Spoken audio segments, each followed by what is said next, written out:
Holly and I are back for Chapter 8 of Charlotte's Web, A Talk at Home.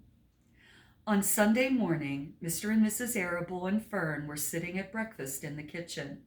Avery had finished and was upstairs looking for his slingshot. "Did you know that Uncle Homer's goslings had hatched?" asked Fern.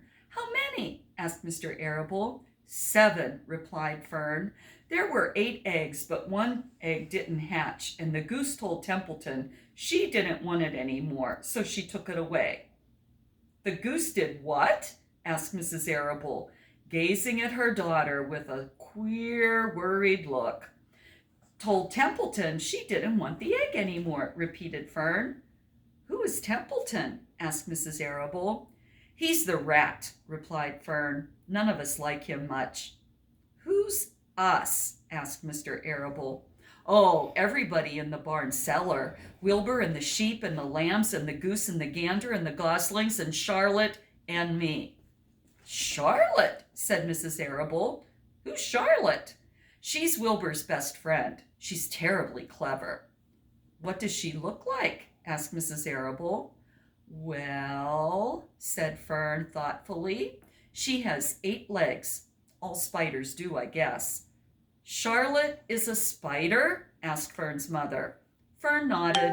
"A big gray one. She has a web across the top of Wilbur's doorway. She catches flies and sucks their blood. Wilbur adores her." "Does he really?" said Mrs. Arable rather vaguely. She was staring at Fern with a worried expression on her face. "Oh, yes, Wilbur adores Charlotte," said Fern. "Do you know what Charlotte said when the goslings hatched?" "I haven't the faintest idea," said Mr. Arable. "Tell us." "Well, when the first gosling stuck its little head out from under the goose, I was sitting on my stool in the corner, and Charlotte was on her web. She made a speech.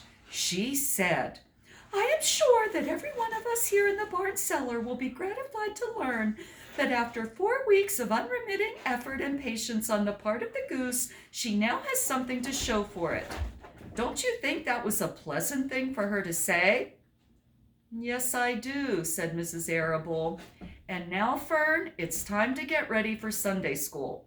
And tell Avery to get ready. And this afternoon, you can tell me more about what goes on in Uncle Homer's barn.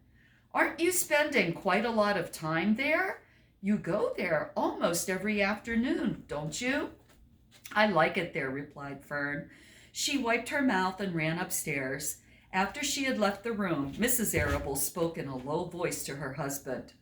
"I worry about Fern," she said.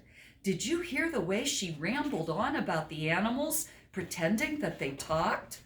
Mr. Arable chuckled. "Maybe they do talk," he said. "I've sometimes wondered, at any rate. Don't worry about Fern. She's just got a lively imagination. Kids think they hear all sorts of things." "Just the same, I do worry about her," replied Mrs. Arable.